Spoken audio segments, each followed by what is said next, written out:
এই যে তাফসীরুল কোরআন মাহফিল ও সুন্নি মহাসম্মেলনের আয়োজন করেছেন, আজকে এই কবরবাসীরা খুশি। কেন খুশি? আজকে এখানে কোরআন ও হাদিস থেকে আলোচনা করা হবে, কোরআন তিলাওয়াত করা হবে, নাতে মুস্তাফা সাল্লাল্লাহু আলাইহি ওয়াসাল্লাম পরিবেশনা করা হবে। শেষ বিদায়ের সময় মিলাদ কিয়াম করে কবরবাসী এবং জীবিত মানুষের জন্য দোয়া করে এই মাহফিল শেষ করা হবে, ঠিক কিনা? মরণ এমন একটা জিনিস আল্লাহ রাব্বুল আলামিন আমাদের দুনিয়ার বুকে পাঠিয়ে দিয়েছেন। দুনিয়ার বুকে পাঠানোর পরে আমরা কেউ এমপি হয়ে গিয়েছি, কেউ মন্ত্রী হয়ে গিয়েছি, কেউ বক্তা হয়ে গিয়েছি, আবার কেউ মাইকম্যান হয়ে গিয়েছি। এক একজন ব্যক্তি এক একটা জায়গার মানুষ হয়ে গিয়েছি। কিন্তু মরণ নামক একটি থাবা যখন আপনার আমার কাছে আসবে, সুম্মা ইউমিতুকুম সুম্মা ইউহয়িকুম সুম্মা ইলাইহি তুরজাউন,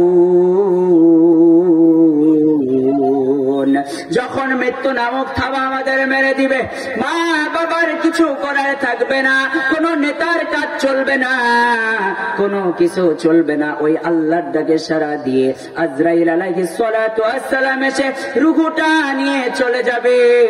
ও গোয়ালপাড়ের মানুষ, যখন আপনার আমার রূহটা আজরাইল এসে নিয়ে যাবে, এই শীতের মধ্যে খাটের ভিতরে আর শুয়ে রাখবে না, আর লেপের নিচে শুয়ে থাকা লাগবে না। রূহটা নিয়ে চলে যাওয়ার সাথে সাথে মাও বলবে লাশটা ঘর থেকে বের কর, বাবাও বলবে লাশটা ঘর থেকে বের কর। লাশটা ঘর থেকে বের করে এই শীতের মধ্যে উঠানের ভিতরে রেখে দিবে। ও মাঝিহাট এলাকার মানুষ, ও কুন্টিয়া চরের মানুষ,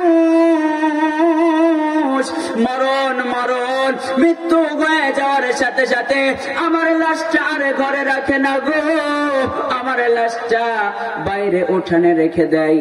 চার পায়া খাটিয়া নিয়ে আসা হয়, খাটিয়ার ভিতরে গোসল করাইয়া কাফনে জড়াইয়া খাটিয়ায় চড়াইয়া দেয়।